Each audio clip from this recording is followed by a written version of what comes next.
اگر کوئی مسلمان صرف یہ دو چیزیں اپنا لے کہ جب گناہ کا ارادہ ہو اور اللہ کا خوف دل میں پیدا ہو اور رک جائے تو اللہ اسے بھی دو جنتیں عطا کرتا ہے گناہ چھوڑنے پر، اور اللہ کی بارگاہ میں حاضری کے خوف کے وجہ سے وہ رک گیا تو اللہ نے خوف اور گناہ چھوڑنے پر دو جنتیں عطا کرتا ہے۔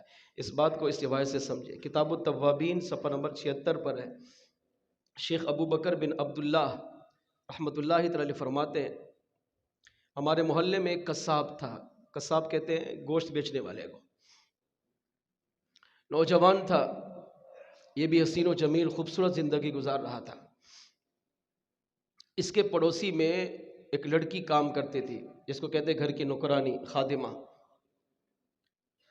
تو ایک دن اس کی نظر اس لڑکی پر پڑی تو یہ اس پر فدا ہو گیا۔ اب یہ ہر وقت تاک میں رہا کہ مجھے گناہ کا موقع ملے اور میں گناہ کر لوں۔ کئی مہینے گزر گئے، اسے موقع نہیں ملا۔ ایک دن وہ لڑکی، وہ خادمہ اپنے گھر سے نکلی، اس کے مالک نے اسے ایک کام دیا کہ فلاں گھر جا کر فلاں چیز لاؤ۔ وہ گھر کچھ دور تھا، تو اب جب یہ نوجوان لڑکی اس گھر کی طرف، اس محلے کی طرف جانے لگی تو شیخ ابو بکر بن عبداللہ کہتے ہیں کہ وہ قصاب یہ بھی اس کے پیچھے چل پڑا۔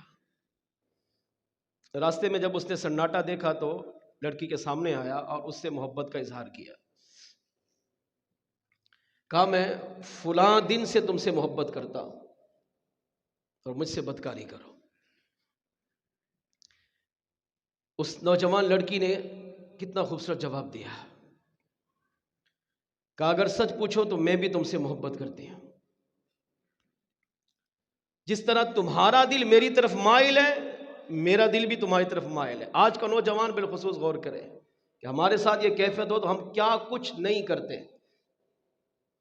مگر یہاں دیکھیں سچ بولا اس نے، کہا جس طرح تو مجھ پر عاشق ہے میں بھی عاشق ہوں، تو مجھ سے بدکاری کرنا چاہ رہا ہے میں بھی کرنا چاہ رہی ہوں، تو میری طرف مائل ہے میں بھی تیری طرف مائل ہوں، مگر سن اگر میں تیرے ساتھ گناہ کرتی ہوں، بدکاری کرتی ہوں، زنا کرتی ہوں تو اگرچہ ہم اس وقت تنہا ہیں، سناٹا ہے، کوئی نہیں دیکھ رہا، مگر کریم رب ہمیں دیکھ رہا ہے۔ نکرانی ہے گھر کی، برتن مانجنے والی، جھاڑو پوچھا کرنے والی، مگر اللہ کا خوف دیکھیں یہ صدا سچی بات کہی کہ میں بھی مائل ہوں تیری طرف، میرا ضمیر دل بھی کہہ رہا ہے میں گناہ کر لوں، مگر مجھے رب کی رحمت، اللہ کا خوف، اللہ کی بارگاہ میں حاضری کا ڈر گناہ نہیں کرنے دے رہا کہ اگر آج میں تیری طرف مائل ہو جاؤں اور بدکاری کر بیٹھوں تو کل میں اللہ کو کیا منہ دکھاؤں گی، کیا منہ اپنے رب کی بارگاہ میں لے کر جاؤں گی۔ اگر میرے کریم رب نے مجھ سے پوچھا میں کیا جواب دوں گی اللہ کو؟ اللہ اپنے سامنے کھڑا کر کے بندے سے سوال کرے گا میں کیسے جواب دوں گی؟ بڑے بڑے گناہ جب بندہ اقرار کرے گا تو گناہ پڑھ ہی نہیں پائے گا، چھوٹے گناہ تو جلدی جلدی اقرار کر لے گا نا، لیکن جب بڑے گناہ آئیں گے تو چپ ہو جائے گا، سر جھکا لے گا، اللہ فرمائے گا پڑھ، نہیں پڑھ پائے گا، کس منہ سے پڑھے؟ جب اس نوجوان لڑکی نے، خادمہ نے کہا کہ میرے دل مائل ہے مگر کریم رب کا خوف مجھے گناہ نہیں کرنے دے رہا، اب اس قصاب، اس قصائی کے دل میں چوٹ لگی اور اس نے کتنا خوبصورت جملہ کہا تو خادمہ ہو کر، لڑکی ہو کر رب سے ڈر رہی ہے تو کیا میں لڑکا ہو کر، رب کا بندہ ہو کر رب سے نہیں ڈروں؟ تو نکرانی ہو کر گناہ چھوڑ رہی ہے تو میں اللہ کا بندہ ہو کر، اللہ نے مجھے اتنی نعمتیں دی، جوانی دی، حسن و جمال دیا، مال دیا، عزت دی، دولت دی، تجارت دی، کاروبار دیا، کہ میں اپنے رب کے خوف سے گناہ نہیں چھوڑوں؟ جا، اگر تو رب کی بارگاہ میں حاضر ہونے سے ڈر رہی ہے اور گناہ نہیں کر رہی تو آج سے میں تجھے گواہ بناتا ہوں کہ آج کے بعد میں بھی کبھی گناہ کی طرف مائل ہی نہیں ہوں گا۔ یہ کہا اور چل پڑا. اتنا دوڑا، اتنا دوڑا، اتنا شرمندہ ہوا کہ بھاگتے بھاگتے تھک گیا. پاؤں کی چپل ٹوٹ گئی مگر بھاگا، جنگل کی طرف بھاگا. اپنے آپ کو مارا، اپنے کپڑے پھاڑے، اپنے آپ کو نوچا. میں کیا کر رہا تھا؟ کون سا گناہ کر رہا تھا؟ لوگوں سے چھپ کر رہا تھا. دنیا سے چھپ کر گناہ کرنے والے سن. اس نے کہا میں دنیا سے چھپ کر گناہ کر رہا تھا مگر میرا کریم رب مجھے دیکھ رہا تھا.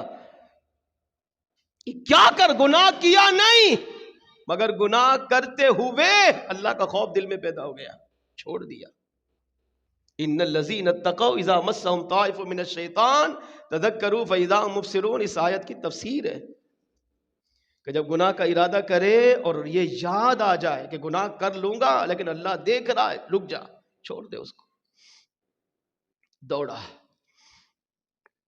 پیاس لگی، پانی تلاش کیا، نہیں ملا، زبان سوکھ کے کانٹا ہو گئے. اب ایک جگہ گر گیا اور قریب تھا کہ یہ تڑپ تڑپ کے مر جائے گا. تھوڑی دیر گزری، جان لبوں پر آئی. وہاں سے ایک شخص گزرا.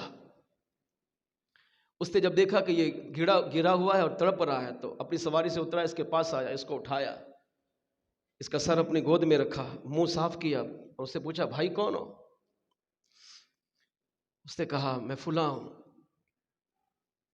یہاں کیا کر رہے ہو؟ پورا واقعہ سنا دیا. اس طرح فدا تھا، گناہ پر قادر بھی تھا، مگر لڑکی نے کہا اللہ دیکھ رہا ہے، میں نے چھوڑ دیا. گناہ سے باز. اب میں شرمندہ ہوں، جینا نہیں چاہتا میں کہ میں کیا کر رہا تھا. گناہ کر لے تو آپ سوچیں کتنی ندامت ہونی چاہیے. گناہ کیا نہیں ہے اور اس کی یہ حالت ہے.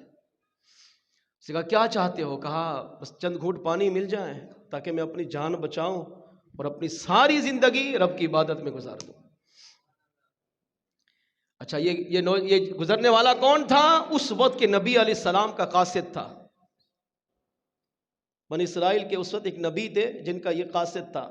قاصد پیغام پہنچانے والا، ڈاکیا. تو اس کا مقام کتنا ہوگا؟ مگر اس قصاب کا حالت دیکھیں کیسی تھی. اس نے کہا چلو آؤ، یہاں تو جنگل ہے، تمہاری جان پر بنی پڑی ہے، میرے پاس بھی پانی کھانا نہیں ہے، تو آؤ اللہ کی بارگاہ میں مل کے دعا کرتے ہیں کہ اللہ ہمیں رزق عطا کرے اور پانی عطا کرے. تو اس قصاب نے کتنا خوبصورت جملہ کہا میں دعا کیسے کر سکتا ہوں؟ میں آج اپنے رب کی بارگاہ میں کس منہ سے دعا مانگوں؟ میں تو اللہ کی نافرمانی کرنے والا تھا، میں تو آج بدکاری کرنے والا تھا، اب میں کس منہ سے اللہ سے مانگوں مجھے رزق دے؟ ہمارا نوجوان ہزاروں گناہ کرتا ہے مگر پھر بھی شرم و حیا نہیں ہے. اس نوجوان نے گناہ کیا نہیں، کرنے والا تھا، مگر اللہ کا خوف کتنا دل میں پیدا ہوا، شرمندگی کتنی دل میں پیدا ہوئی. کہتا ہے میں کس منہ سے اللہ سے پانی مانگوں؟ میں دعا نہیں کر سکتا، تو دعا کر، میں تیری دعا پر آمین کہوں گا. اس نے کہا چلے ٹھیک ہے. اب اس نبی علیہ السلام کے قاصد نے دعا مانگی، اے اللہ ہمیں پانی عطا فرما. اس نے کہا آمین. شیخ ابوبکر بن عبداللہ فرماتے ہیں ابھی اس کی دعا ختم نہیں ہوئی تھی، آسمان سے ایک بادل زمین کی طرف آیا، خواب کی بات نہیں ہو رہی، اور ان دونوں کے اوپر آ کر برسنے لگا. عام بارش نہیں تھی، بس اسی بادل سے پانی برسا. ان دونوں نے اس پانی کو پیا، بھرا اور جمع کیا. اس کی جان بچ گئی. دونوں چل پڑے، بادل ان دونوں کے سر پر ہے. چلتے چلتے چلتے ایک مقام آیا، قاصد نے کہا مجھے اس سمت جانا ہے، قصاب نے کسائی نے کہا مجھے اس سمت جانا ہے. اس نے کہا ٹھیک ہے، سلام دعا ہوئی، الوداع کہا. اب قاصد اس طرف چل پڑا دائیں اور قصاب بائیں چل پڑا. مگر کمال دیکھو، عقل کیا کہتی ہے؟ عقل کہتی ہے وہ جو آسمان سے بادل اترا ہے وہ اس کے ساتھ جانا چاہیے، قاصد کے ساتھ، کیونکہ وہ نبی کا قاصد ہے. مگر وہ نبی کا قاصد کہتا ہے کہ جب ہم دونوں جدا ہوئے تو بادل دو ٹکڑے نہیں ہوا کہ ایک میرے اوپر سایہ کرتا ہے کہ اس کے اوپر نہیں، بلکہ پورا بادل اس کسائی کے اوپر سایہ کر کے چلنے لگا۔ تو نبی علیہ السلام کے قاصد نے جب بادل کو جدا ہوتے ہوئے اس پر سایہ کرتے ہوئے دیکھا تو اسے دھوپ بھی نہیں لگنے دے رہا، تو ان کو حیرت ہوئی، واپس پلٹے اور اس قصاب نوجوان سے کہا، بھائی تو کہہ رہا تھا میں گناہگار ہوں، میں بدکار ہوں، میں تو گناہ کرنے جا رہا تھا، کس منہ سے اللہ سے پانی مانگوں؟ مگر دیکھ تو صحیح، تیرے گناہ چھوڑنے کی وجہ سے، تیری شرمندگی کی وجہ سے، تیری سچی توبہ کرنے کی وجہ سے، اللہ کی بارگاہ میں حاضری کے خوف کی وجہ سے کریم رب نے بادل کو تجھ پر سایہ کرنے کا حکم دیا۔ اس سے پتہ چلا اللہ نے تیری توبہ کو قبول فرما دیا ہے۔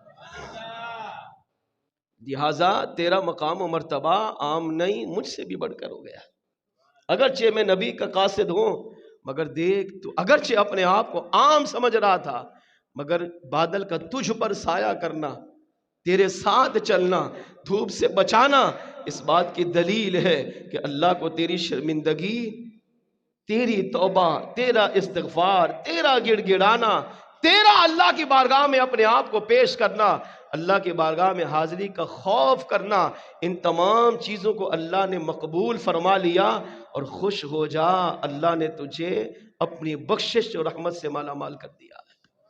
اس روایت سے پتہ چلا کہ اگر مسلمان اپنے کریم رب سے سچی محبت کرے، اللہ کریم کی اطاعت میں زندگی گزارے، اگر اپنی جوانی رب کی اطاعت میں گزارتا ہے، رب کی محبت میں گزارتا ہے، مصطفیٰ جان رحمت کی محبت و عقیدت میں گزارتا ہے، بتقاضۂ بشریت اگر گناہ ہو جائے اللہ کی بارگاہ میں فوراً توبہ کر لیتا ہے، یا گناہ کرنے کا ارادہ کیا مگر دل کے اندر رب کا خوف پیدا ہو گیا اور گناہ سے اپنے آپ کو روک لیا، تو اللہ کریم اسے ہی دنیا میں 2 جنتوں کی بشارت عطا فرماتا ہے۔ وَلِمَنْ خَافَ مَقَامَ رَبِّهِ جَنَّتَانِ، جو میرے رب کی، اللہ فرماتے جو میری بارگاہ میں حاضری کے خوف سے گناہ کرنا چھوڑ دیتا ہے، میں ایک جنت گناہ چھوڑنے پر اور ایک جنت مجھ سے ڈرنے پر اپنے بندے کو عطا فرما دیتا ہوں۔